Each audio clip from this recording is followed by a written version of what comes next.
Hey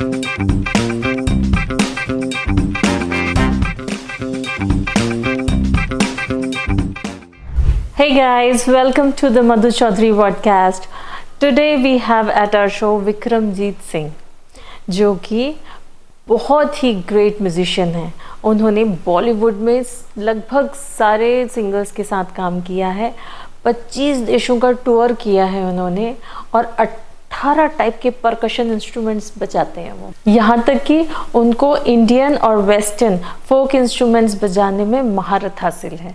तो आइए मिलते हैं विक्रमजीत सिंह और विकी से। नमस्कार सर। नमस्कार। आपका बहुत बहुत स्वागत है मेरे चैनल पर। Sir we welcome you with this tulsi sapling. जी जी, बहुत बहुत शुक्रिया, बहुत बहुत शुक्रिया।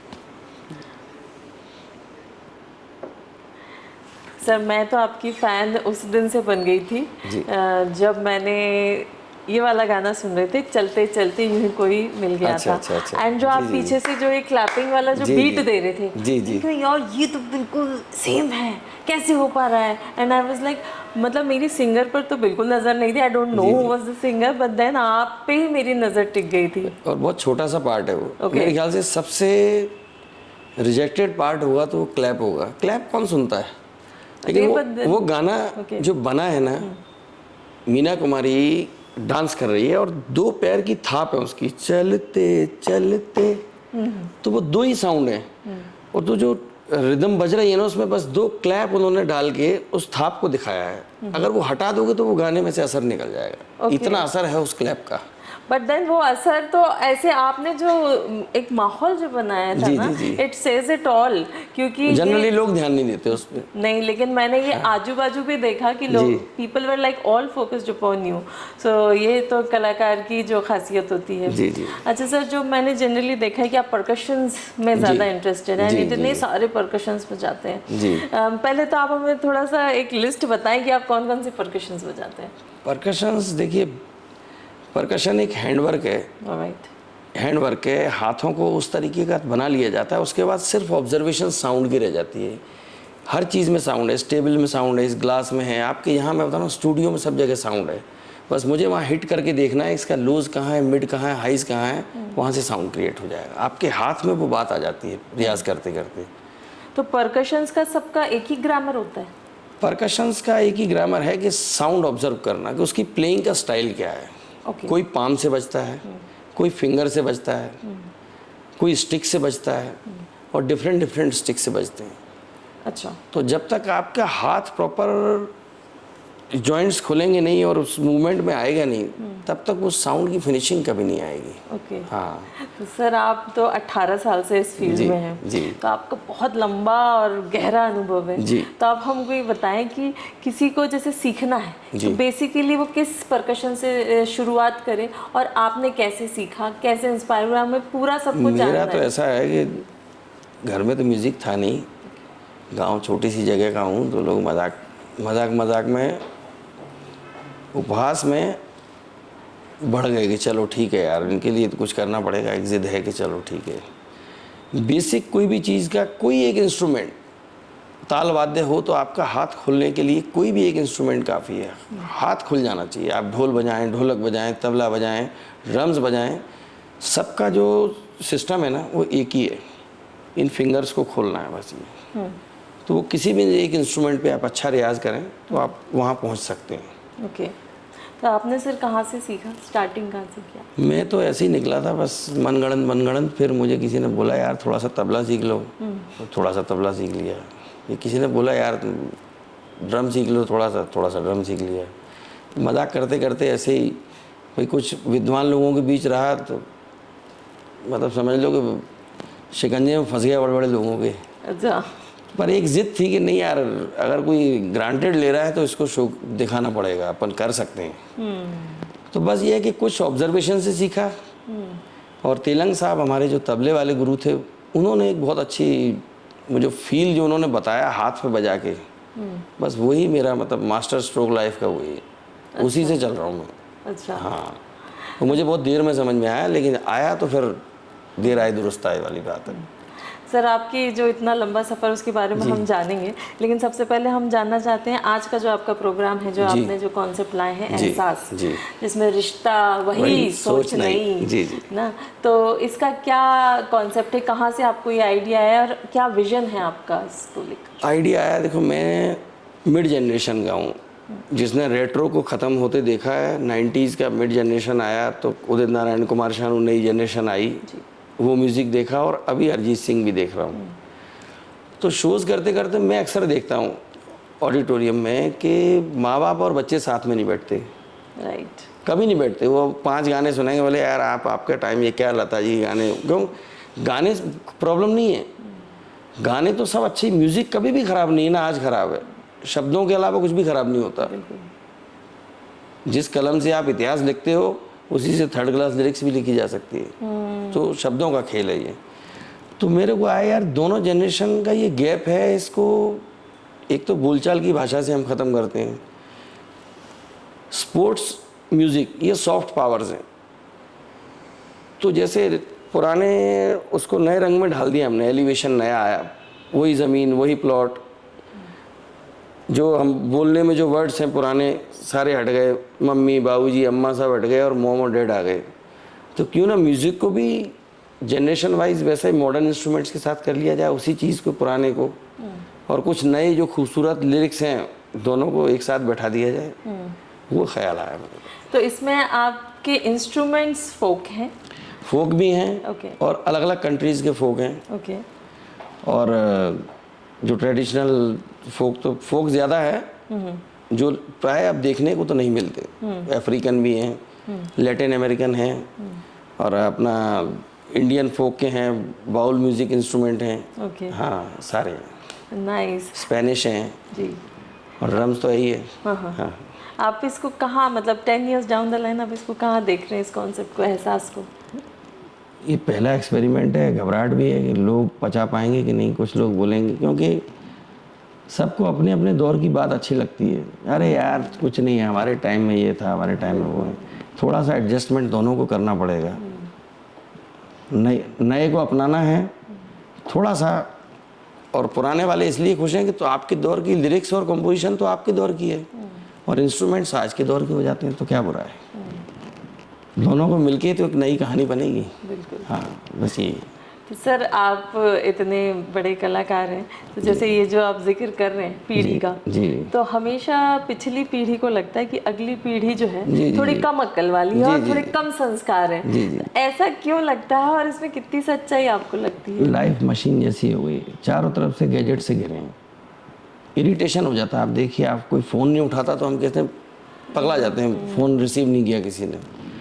तो इलेक्ट्रॉनिक गैजेट्स की वजह से। पहले हमारे पास गैजेट्स नहीं थे तो हम कितने सुखी थे, आप सोचो। नेचुरल, जब भी जितना नेचुरल रहे हैं उतने सुखी हैं। इसी से बीमारियां ही हैं आज भी। खुली हवा खाओ, कभी गांव में लोग, आप सुन लो, इतनी बीमारियां नहीं हैं। बिल्कुल। हाँ बिल्कुल सही बात है। सर आपने कौन कौन सी कंट्रीज में शो किया? आई नो कि there is a huge list, तो आप कंट्रीज तो बता दूं मैं आपको, मैनी टाइम्स। एक अमेरिका है, 11-12 बार अमेरिका है, कनाडा भी इतना ही टाइम है, 5-6 बार इंग्लैंड है, वेस्ट इंडीज़ है, सो मैनी टाइम्स, मॉरिशस, आपका युगांडा और तंजानिया, गल्फ़ की इनकी कोई गिनती नहीं है। ओके। और कोई छूट रही है। जो मेन कंट्रीज़ में जहाँ हैं लोग शोज़ कराते हैं, वो यही हैं जहाँ पे इंडियंस ज़्यादा रहते हैं। तो आपको सबसे अच्छा एक्सपीरियंस आपका कहाँ पे रहा? America, Canada. अच्छा। कनाडा में तो खैर बहुत ज़्यादा है। नहीं, वो सरदार की उससे नहीं, जी ये वो बेल्ट है जहाँ शो सबसे ज़्यादा होते हैं, जी, इंडियन सबसे ज़्यादा हैं। जी जी। तो ऑडियंस के ऊपर भी आपके परफॉर्मेंस डिपेंड करता है कि हाँ। जैसे कैसी ऑडियंस है। ऑडियंस के हिसाब से ये आज क्या हमने बहुत बड़ा हॉल इसलिए नहीं लिया, यही रीज़न से कि बहुत सिलेक्टेड क्राउड चाहिए, क्योंकि लिटरेचर है, इनोवेटिव है, सब लोग बर्दाश्त नहीं कर सकते। तो वही लोग आए जो फ्रेंड सर्कल में थे, हमने पासेस भी उन्हीं को दिए हैं। पूरी एक यूनिट बनाई उसके लिए कि भाई ऐसे लोग लाना जो हार्डकोर म्यूज़िक लवर हैं, जिनको ये समझ में आती है बात। आम आदमी की समझ के बाहर है ये। वो तो भोजपुरी वाले को बुला लोगे तो उसको पसंद ही नहीं आएगा, वो 2 गाने सुन के भाग जाएगा। रुआ के गाने सुनने उसको। तो तो सर जब ऑडियंस का रिएक्शन आता है, क्योंकि आप जनरली लाइव ही परफॉर्म करते हैं, तो उसमें भी ये हो जाता है कि यार बहुत अच्छा रिएक्शन आ रहा है, तो आपका भी एक एनर्जी आ हाँ जाती है। एनर्जी, यही तो है, कलाकार को क्या चाहिए, रिएक्शन लोगों का। ओके, तो कभी आपको ऐसे लगता है सर, जैसे जनरली जो सिंगर होता है उसको सब लोग देख रहे होते हैं, अप्रिशिएट कर रहे होते हैं, लगता है बिल्कुल, इसीलिए मैंने इतने सारा अपना जो अपने आप को थोड़ा सा अलग बनाया, मैंने कहा यार कहीं ना कहीं से मैं लोगों को अपनी तरफ घुमा लूंगा। और वो आप घुमा लेते हैं जैसे मुझे भी घुमा लिया आपने। मुझे लोग बोलते हैं आके, यार गाने हम रोज सुनते हैं, हमारी नज़र आप पे ही है यार। आप क्या स्टाइल से जो करते हैं, बस उनको स्टाइल पसंद आता है। नया कुछ भी नहीं हो रहा इस संसार में। तो अमूमन लेकिन ऐसा होता है कि जो म्यूजिशियंस बहुत निगलेक्टेड फील करते हैं और उसका उतना रीजन, तवज्जो नहीं होता। उसका रीज़न है ना, हम 5 स्टार में जो चाय पीते हैं जाके, वो हम नॉर्मल होटल में ही पी लें। वो प्रेजेंटेशन है ना, उस प्रेजेंटेशन की कीमत है। आप अपने आप को कैसे प्रेजेंटेशन आपकी रहती है, वो जीतेगी लोगों को। अपने आप लोगों का ध्यान आ जाएगा आपकी तरफ। आप उस अदा को पैदा करें अपने अंदर। बजाते सभी हैं, गाते सभी हैं, लेकिन कुछ खास बात होती है अंदाज़े बयां में। मैं अंदाज़े बयां बजा के करता हूँ, गाने वाला गा के करेगा, तो अंदाज़े बयां अलग बनाता है, वरना इस दुनिया में कोई बात नई बात नहीं। ये एक शेर है बड़ा मशहूर। जी जी। तो सर जो सिंगर गा रहा है उसके ऊपर भी आपको, जैसे आपको इतना एक्सपीरियंस, इतना नॉलेज, तो आपको पता चलता हो ये बेसुरा हुआ, ये हुआ, तो कई बार ऐसा होता है यार इसके साथ नहीं, नहीं ऐसा नहीं। अच्छा, हमारा कर्तव्य एक ही है, जो कमज़ोर है ना, ताकतवर वही है जो कमज़ोर को उठा के ले जाए, बिल्कुल डोमिनेट नहीं करे कितनी उसको, खूबसूरत बात। तो वो अगली बार अपना बेस्ट देगा। बहुत आज भी बेस्ट देगा। अगर डोमिनेट कर दोगे तो नहीं देगा। तो अगर आप कहते हो कि आप बड़े म्यूजिशियन हो, तो बड़ा वही है जो छोटों को सपोर्ट करे। बहुत खूबसूरत। ऐसी बात। आपको कौन से सिंगर के साथ काम करके सबसे ज़्यादा मज़ा आया? मुझे सभी सिंगर बहुत ब्रिलियंट रहे। मैं बताऊं, मैं बड़ा भाग्यशाली रहा हूँ। सोनू निगम एक ही है धरती पे, देखो आप, शान, उदित नारायण जी, कुमार शानू, सब अपने अपने जॉन में कमाल के परफॉर्मर सिंगर। श्रेया घोषाल के साथ भी रहा मैं 5 साल, उदित जी के 7 साल, कुमार शानू के भी ऐसे ही रहा, बहुत लंबे लंबे टाइम, और सबकी अपनी अपनी खूबी थी। अच्छा, सभी कमाल थे। इतना बड़ा नाम अगर होता है तो खास बात तो होती है किसी में, सभी में खास बात थी। तो आपने सर गाने का नहीं सोचा? वैसे तो मैंने देखा है कि आप बीच बीच में अपने लिए गा लेता हूँ, कभी कभी फील करता हूँ, और कुछ लोग बोलते हैं आपकी फील बड़ी अच्छी है, तो एक आध गाना गा लेता हूँ। पर मैंने कभी ऐसा नहीं सोचा, क्योंकि फिर एक नया सफ़र लंबा तय करना पड़ेगा, उतना टाइम अब बचा नहीं। लगता है तो मैं वो सारा एनर्जी वहाँ लगा लेता हूँ। इंस्ट्रूमेंट गाए, मैं ऐसा सोचता हूँ, इंस्ट्रूमेंट भी गा सकता है। आप अच्छे ट्यून करो, देखिए इंस्ट्रूमेंट गाएंगे। जी। तो इंस्ट्रूमेंट इतने सारे सर, फिर आप अपना मतलब उसका प्रैक्टिस और ये वो कैसे? हैंड वर्क करता हूँ मैं, और कुछ एक मेरे बोल हैं, उन्हीं पे काम करता हूँ। जो ट्रिक मुझे समझ में आई, यूनिवर्सल ट्रिक भी होती है ना, एक मास्टर की होती है, जिससे सारे ताले खोलते हैं, बस वही मेरे एक्सपीरियंस से मुझे मिल गई है, मैं उसी पे काम करता हूँ। तो आपका इनमें से फेवरेट इंस्ट्रूमेंट कौन सा है? सभी फेवरेट है। मैं अब साउंड्स पे काम करता हूँ, जो मुझे दे दोगे मैं उसमें साउंड निकाल दूंगा। अच्छा, हाँ हाँ, ओके। वहाँ से बीट निकल आएगी, आप देखना चाहें तो देख लें। अच्छा सर, छोटे बच्चे यदि सीखना चाहें तो आप उनको क्या सजेस्ट करेंगे कि उनको किस चीज़ से कोई शुरू भी एक करना इंस्ट्रूमेंट, बीट खेलें, वो म्यूजिक के इंस्ट्रूमेंट के साथ खेलें, उनको खेलने तो बीट में होना चाहिए। अपने आप धीरे धीरे ना एक नाद पैदा हो जाता है, लगन धीरे धीरे लगती है। तो मतलब उनको, उनके क्योंकि छोटे छोटे हाथ होते हैं, थोड़े से डेडिकेट भी होते कोई हैं, बात जैसे नहीं, स्ट्रिंग इंस्ट्रूमेंट्स हम नहीं छोटे ले हाथ सकते। वाले बच्चे, अगर जैसे हमको बहुत मेहनत क्यों करनी पड़ी, हम लोग पत्थर जैसे हो गए थे अपने समय में, बहुत लेट म्यूजिक शुरू किया। लेकिन अगर बच्चा छोटा है, 8-10 साल की एज में है, 5 से 10 साल के उसमें, तो वो बहुत नरम हड्डी होती है। अगर उस समय थोड़ा सा भी वो फ्लेक्सिबल हो जाए ना बच्चा, तो पूरी ज़िंदगी के लिए बहुत अच्छा है। अच्छा, हाँ, ये मेरा एक्सपीरियंस है। ये मेरे साथ तो इतनी मेहनत करनी पड़ी मुझे, क्योंकि इतनी हड्डी कड़क हो गई थी। वो एक टाइम होता है, क्योंकि कोई गाइडेंस नहीं थी घर में। ये भी अनुभव मेरा बहुत बड़ा है, ये समय रहते अगर हो जाए तो बहुत अच्छी बात है। जिनको ये समझ आ जाए तो वो अपने बच्चों को ट्रेन कर लें इस तरह से। मेरा माइंड तो डेवलप हो गया था, हाथ बहुत देर में डेवलप हुआ, क्योंकि लेट शुरू हुआ। माइंड डेवलप हो एज में गया आपने शुरू किया था? 19-20 साल की एज में। अच्छा, हाँ, और वो उसमें भी ढंग से नहीं। मैं बॉम्बे गया हूँ जब 2001 में, वहाँ से फिर माइंड खुला कि हाँ चलो यार सीखना पड़ेगा, तो समझना पड़ेगा। तो वहाँ बॉम्बे ट्रेनिंग सेंटर रहा हमारा सबसे बड़ा। अच्छा। हाँ, तो आपने फिर बॉम्बे से क्या सीखा, मतलब सब कि बॉम्बे से ही इंडस्ट्री में सीखा, सब क्या- बॉम्बे से सीखा। ये हर चीज़ बॉम्बे की दी हुई है। वो शहर सीखने वाला है, वो शहर की प्रोफेशनलिज्म उस शहर जैसा मैंने कहीं नहीं देखा। पंक्चुअलिटी, कमिटमेंट, सिस्टम, डिसिप्लिन, वो बॉम्बे में ही है। अच्छा। हाँ, वो कहीं नहीं सर देखा। जनरली लोग थोड़ा बुराई भी करते हैं इंडस्ट्री की। वो बुराइयाँ तो देखो सब जगह हैं, जहाँ कमल खिलेंगे वहाँ कीचड़ भी रहेगी, ये पक्की बात है। बिल्कुल सही बात है। ये तो पक्की बात है। ओके। हिमालय पे चढ़ना आसान नहीं है, नीचे देख लो आप, खतरा ही खतरा है चारों तरफ। तो ये तो हर खूबसूरत उसके पीछे एक जाल है, आप देखो तो। तो सर जैसे पुराने ज़माने में जब हम देखते थे कि जैसे मान लीजिए लता मंगेशकर जी गा रहे जी। हैं ये, तो मान लीजिए 100 वायलिनिस्ट, जी, है ना, जी, इस जी। तरह का एक माहौल होता था और सब रिदम में। जी, जी, जी, जी। पर अब जैसे सिर्फ 4-5 लोगों से वो हो जाता है। हुआ क्या कि हम टेक्निकली बहुत एडवांस हो गए। पहले हमारे पास कोई इलेक्ट्रॉनिक सोर्स थे नहीं।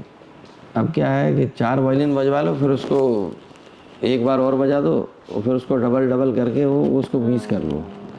पैसा भी बचाना है लोगों को। पिक्चर का बजट बहुत बड़ा है, म्यूज़िक का बजट कम हो जाता है। पिक्चर का 350 करोड़ का बजट है, म्यूज़िक का कितना है? Right, right, very true. हाँ, हम लोग तो ये शोज़ में भी देखते हैं, लोग क्वालिटी कॉन्शियस नहीं है। लोग कराओके सुनते हैं, लोग कट टू कट म्यूज़िक, यार वैसा बजाए वैसे ही बजाओ। तो इनोवेशन कब होगी? ये शो में ये भी मैसेज है। आर्टिस्ट का एक मूड होता है। पिक्चर में ऐसा बजाए, वो पिक्चर की रिक्वायरमेंट थी, उस समय लोग थे। आप एक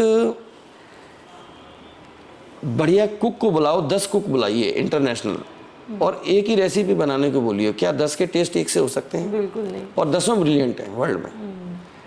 तो आप ये नहीं बोल सकते कि जो हो गया वही बेस्ट था। बिल्कुल सच बात है। उसके आगे भी हो सकता है, उससे कम हो सकता है, इक्वल तो कुछ भी नहीं हो सकता, उससे बेटर हो सकता है। ओके। ताजमहल दूसरा नहीं बनेगा, उससे बेटर कुछ हो सकता है। बस तो हम उनको रिस्पेक्ट करते हैं। उसका हमने एम्बियंस नहीं छोड़ा, हमने उनका सिग्नेचर ट्यून नहीं छोड़ा है, सिग्नेचर म्यूजिक भी नहीं छोड़ा है, लेकिन थोड़ा सा जो हमने ज़िंदगी में किया है उसको हम दिखाए कहाँ। नए गाने मिल नहीं रहे तो पुरानों में दिखाएंगे। सही बात है। तो सर ये जब मतलब पुराने को ही दिखाएंगे, मतलब आपको रीमिक्स और इन सब में आपको ये रीमिक्स, विश्वास है? इसको रीमिक्स कह लो। रीमिक्स भी रीमिक्स ही होता है कि आपने सिग्नेचर लिया तो डांसिंग टाइप का कर लिया, कभी इलेक्ट्रॉनिक्स कर लिया। ये सूदिंग रीमिक्स है, इसमें फोक है, इसमें क्लासिकल भी है, सब कुछ है। ओके। ये भी मिक्स उस टाइप का नहीं है कि वो डिस्को डांस, वो कांटा लगा और वो सब आ गया था। राइट। हाँ, तो सर आजकल ये जो अनप्लग्ड का जो कॉन्सेप्ट है वो क्या चीज़ है? अनप्लग्ड कोई देखो जिसमें इलेक्ट्रॉनिक्स यूज़ नहीं कर रहे, दैट इज़ अनप्लग्ड। वो सबसे इजी है, गिटार लो और एक डब्बा लेके बैठ जाओ ओके। और कहीं से भी गाओ, कहीं से भी बजाओ। ये शो वैसा नहीं है। ओके। इसका एक पूरा सिस्टम तैयार किया। अब 1.5 महीना हो गया, गला बैठा है मेरा। एक गाना नहीं तो मैं भी गाने वाला था। तो आज खाली माउथ ऑर्गन बजा के मैं फ्री हो जाऊंगा। अच्छा। तो ये री अरेंजमेंट है। ये वो अनप्लग्ड नहीं है कि यार दो प्लग इन जिस इंस्ट्रूमेंट में नहीं है वो लेके बजाना आपने शुरू कर दिया। अनप्लग्ड तो हर चीज़ है, आप गाना शुरू कर दो अनप्लग्ड है। इलेक्ट्रॉनिक इंस्ट्रूमेंट से गाओगा वो तो प्लगिंग हो गया। हाँ, नेचुरल इंस्ट्रूमेंट्स के साथ जो काम होता है जिसमें इलेक्ट्रॉनिक्स नहीं है, दैट इज़ अनप्लग्ड। ओके। तो सर आप इसको ऐसे ही बजाएंगे कि कुछ गाएंगे भी? मैं देख लूँगा, इसमें मुझे साउंड दिखा तो ये बजा लूँगा, ठीक है ना।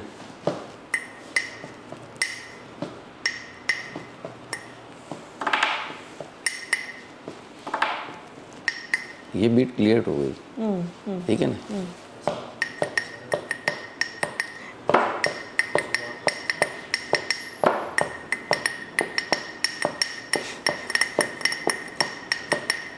ये भी एक साउंड है। नाइस यार, नाइस, वेरी नाइस सर।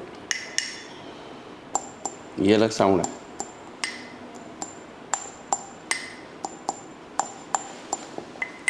यहाँ आप साउंड ढूंढ लो। ग्लासेस बजेंगी ना, कितनी मूवीज में ग्लास का साउंड आया, चुरा लिया वगैरह, जो आज भी सिग्नेचर है वो उस गाने का। दूर से लोग सुनते बताते हैं यार वो गाना है, चुरा लिया। उसमें एक्चुअली में सर ग्लास बजा? हाँ हाँ, ये ग्लास लिया है। चलो मैं इसको खाली कर देता हूँ अभी। ये ग्लास लिया,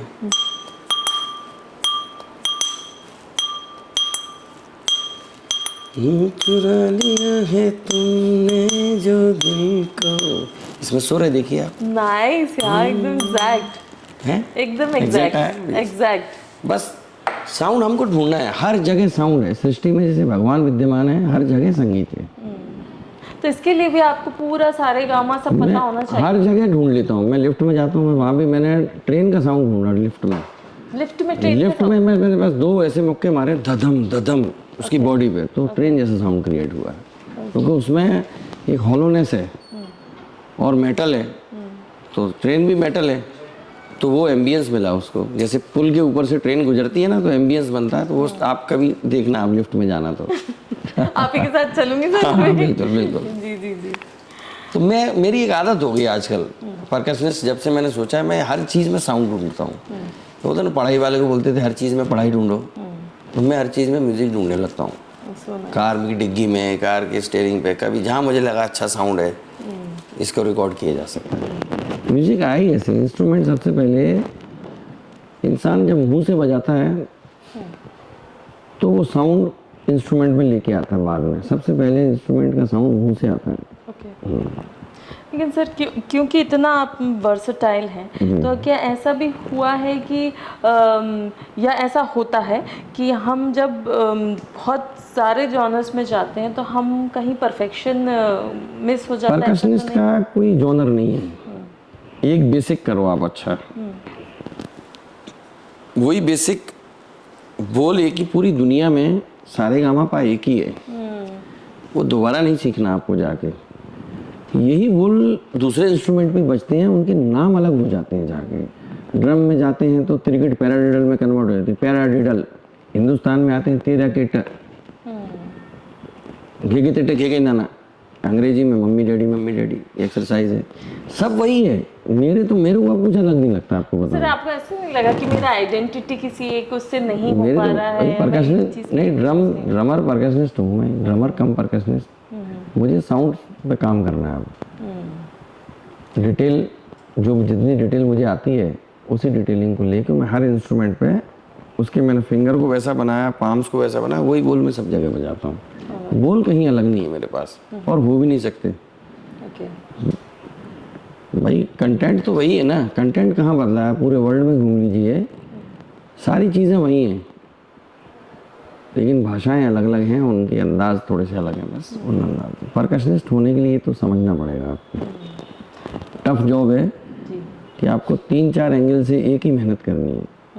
आपकी फिंगर्स भी वैसे बनानी है, आपको स्टिक भी वैसा बनाना है, तो 2 मेहनत करनी पड़ेगी आपको। तो सर कंपोजिंग करने का, कंपोजिशंस करता हूँ मैं, अब कभी मौका वैसा मिलता नहीं है, लेकिन इस बहाने रीअरेंज म्यूज़िक करके अपनी इच्छाएं पूरी कर लेता हूँ। ये शो आप देखेंगे तो इसमें ऐसा किया है मैंने, बहुत सारे चेंजेस किए हैं। हाँ, अरेबियंस भी लेके आए हैं इसमें हम। अच्छा जी, अरेबिक भी है। नाइस। हाँ, तो सर आपके आज के शो के लिए ऑल द बेस्ट आपको। Thank you. बहुत बहुत आपको शुभकामनाएं कि आपका शो सफल हो और ऐसे आप कई शोज करते जाएं, है ना, और कभी न कभी मैं भी उसका एक हिस्सा बन जाऊं। ये आप श्योर मेरी मनोकामना है। And all the best sir. Thank you to my show. Thanks for inviting me in your show. Thank you sir. It's a great pleasure. जी, नमस्कार। सर।